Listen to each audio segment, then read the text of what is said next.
Well, look, Peter will be with us in a moment. Just a bit of a confession first. It might be the way I suppose I was brought up. My family didn't have much. Farmers. There's not a farmer who doesn't struggle.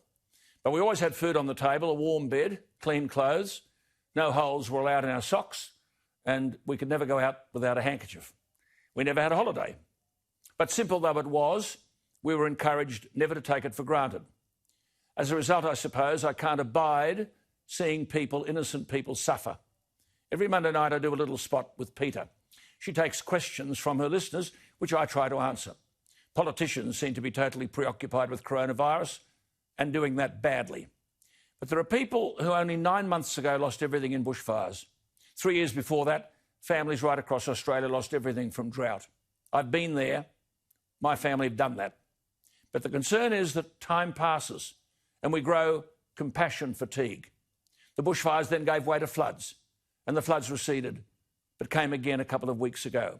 It pains me to read about someone like Bev Wallace. Bev's 70. She lost her Batemans Bay home of 35 years in the fires. She and her husband Dennis escaped with only the clothes they were wearing. They'd been living in a caravan. Many bushfire survivors lost everything, and here they are months on, living in tents and caravans, trying to build again, and the Green, left-wing, local and state governments enter the scene. Oh, pay up to meet Green compliance. Bev Wallace, as I said, has lived in a caravan. She's got nothing.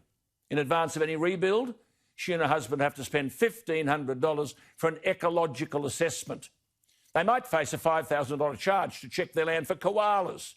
But apparently, thank God, their plot is too small, so the koala charge wasn't levied. But as Bev says, the anxiety of when we were told about the koala thing, my husband and I were about to jump off a cliff. I went to Malua Bay. Everything was destroyed. Peter and I were there. The owners of a burnt-out property at Malua Bay have been told to pay $5,000 for an ecological test and a koala report. Remember what I say? There's barely a problem we face that's not been created by government. Well, in the wake of the bushfires, the Berejiklian government and all her lefties introduced the koala test 5 months ago. I'm sure they're bursting with pride, putting this burden on people who'd gone through the bushfire ordeal. Can we just dismantle straight away the red herring that the horror bushfire season was a consequence of global warming? As Dr. Bjorn Lomborg, a former director of Denmark's Environmental Assessment Unit, has said, quote, notwithstanding the dreadful pictures we saw every day, the fire season saw less area burnt than in previous years. Lang O'Rourke were put in charge of the recovery program. Jim Sloman, a formidable and highly regarded administrator, has done a brilliant job. And the clean-up is almost complete. But the reality is, as Peter and I argued on her program on Monday night, almost $500 million was given to assist these people to relieve their suffering. $135 million is still not distributed. Think about the circumstances in which these people are living. Bushfires, floods again, no home, no clothes, no personal effects, a tent, it leaks, it's winter, a caravan. And if you want help or access to funds, which Australians generously gave, here, fill out these forms. And if you can't remember the answers to the questions, too bad. No money for you. At a time when care and compassion should have no limits, all we get's callous indifference. In New South Wales, John Barilaro and Andrew Constance have been superb. So has another lady. We'll talk to her in a moment. But you see, there's a golden rule in government. Unless you have someone like Peter Credlin standing up to them, and look what she copped for trouble, vilified from one end of the country to the other, simply for putting people in their place. Unless you stand up to these bully bureaucrats, families who should have the same opportunity as you and I are left to beg and whistle, throwing themselves at the mercy of Australians who give generously but don't know where their money goes. I repeat what I've been saying for 25 years. We need a national disaster fund. Each federal budget appropriate to that fund several $100 million. Let the fund be managed by credible former Prime Ministers, people like Howard, Keating, Abbott, Julia Gillard. They would then respond immediately. When you're in the bush, everyone knows you. But bush people are proud. They'd rather suffer than ask. All that should be required is for a victim of bushfires or drought or flood to make an application, have it signed by 3 authorised officials in the area, the bank manager, a member of the local government or an accredited professional, to guarantee the honesty of the application, and the money would be paid immediately. It ought to pain us that almost a year has gone and there are families suffering through circumstances of nature that have overwhelmed them. If we're a decent country, as we'd like to boast we are, people who suffer shouldn't be abandoned and left behind. Well, here she is, the lady they love. She's back on deck because she actually... Good evening to you. I'm going to tell the story again. You're embarrassing me now. No, she's looking beautiful again, but it's not been easy. She belted herself up. We've got to explain. You were unloading a bike off the car and a strap rebounded. I did. I took Friday a week ago off, right? I hardly ever take a day off, and I thought, well, I'm locked down. I might as well have a break and do all the jobs that, you know, mount up for women like me. I need a wife, but I have got one. But anyway, so I was doing all my jobs and I had the bike on the back of the car, and I took the bike off and the strap flicked me on the face. And it didn't look that bad on the Friday, but by Saturday, goodness me, it looked like I'd gone, 4 rounds with a kangaroo in the kitchen or something like that. And I knew by Monday it would look dreadful. Well, it did. It went all shades of Technicolor colour. And even yesterday, a little bit better today, even yesterday I had to sort of, trowel on the makeup to try and have it. Anyway, I'm 100% okay. It just looked terrible. Good on you. Just well, it's good. terrible. It's good for people to know because they were worried about you. Look, just before we go to this bushfires, I can't hack this alarmism. Do you know that today, and we're all kids once, the New South Wales netball junior state titles in late September have been cancelled. 12 and 13-year-olds. Training for months. Netball has been cancelled, all the school formals. Yep. I mean, I don't know about you, but it's such a privilege that Year 12 year.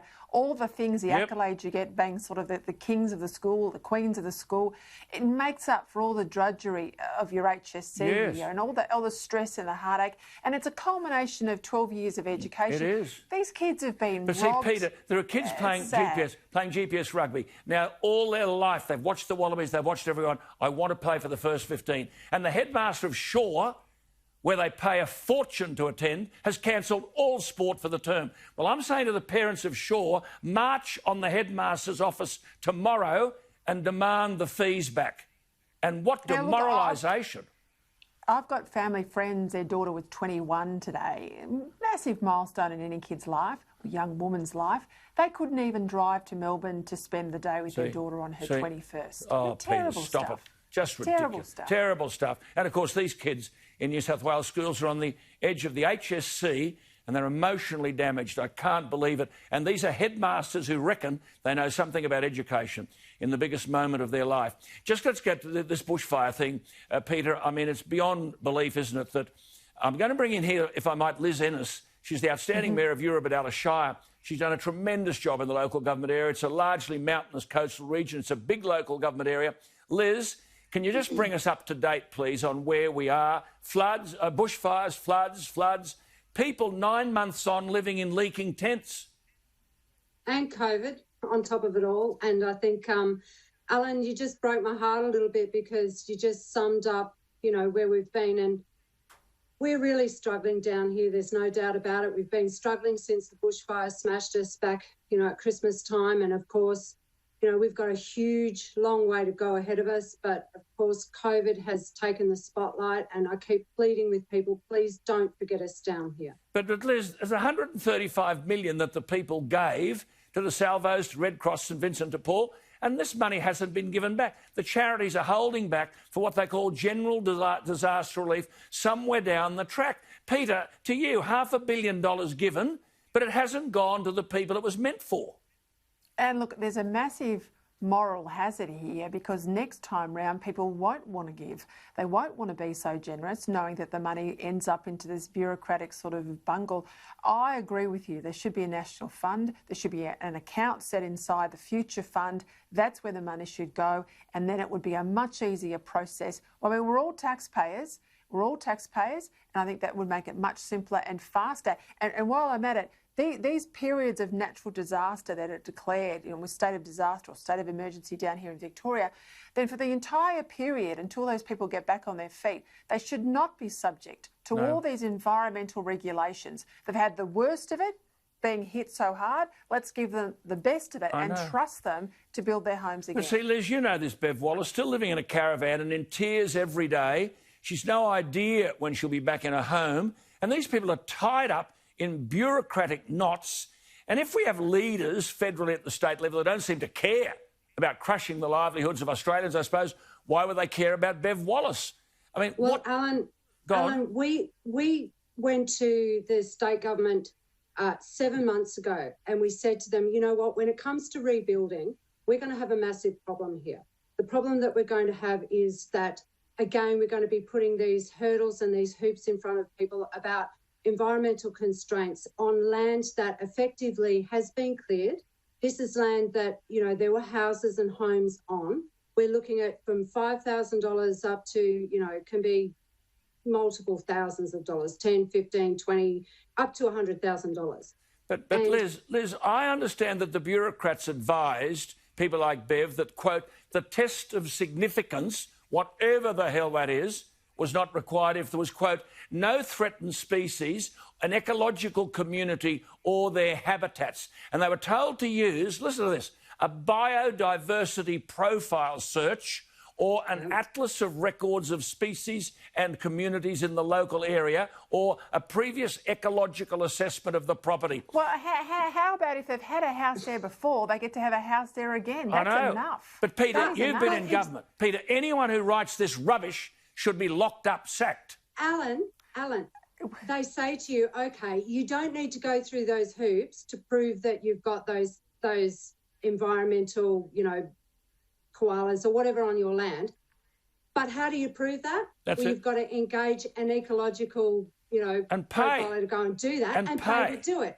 And pay. They've lost everything. Yes, but you know, Alan, and I know a minister with a stroke of a pen under the regulatory framework could fix all of this tomorrow. How can you do that with a left wing? How can you do that with left-wing Environmental Minister Matt Keane? Look, before we go, Liz and Peter, one word. Surely everyone with a bushfire address should be now told, as Peter said, with the stroke of a pen, forget these ridiculous provisions, get on with rebuilding your life.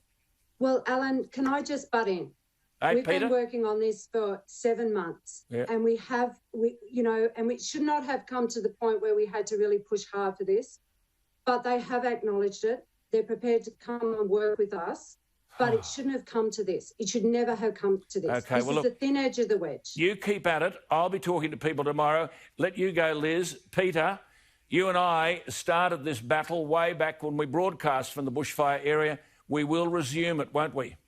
Keep it up. I tell you what, we'll keep them honest. They can fix it tomorrow. Absolutely. They can fix it tomorrow. Matt Keane, we're looking at you. Yeah, we don't have any Peter Credlins in government anymore. That's where you should be.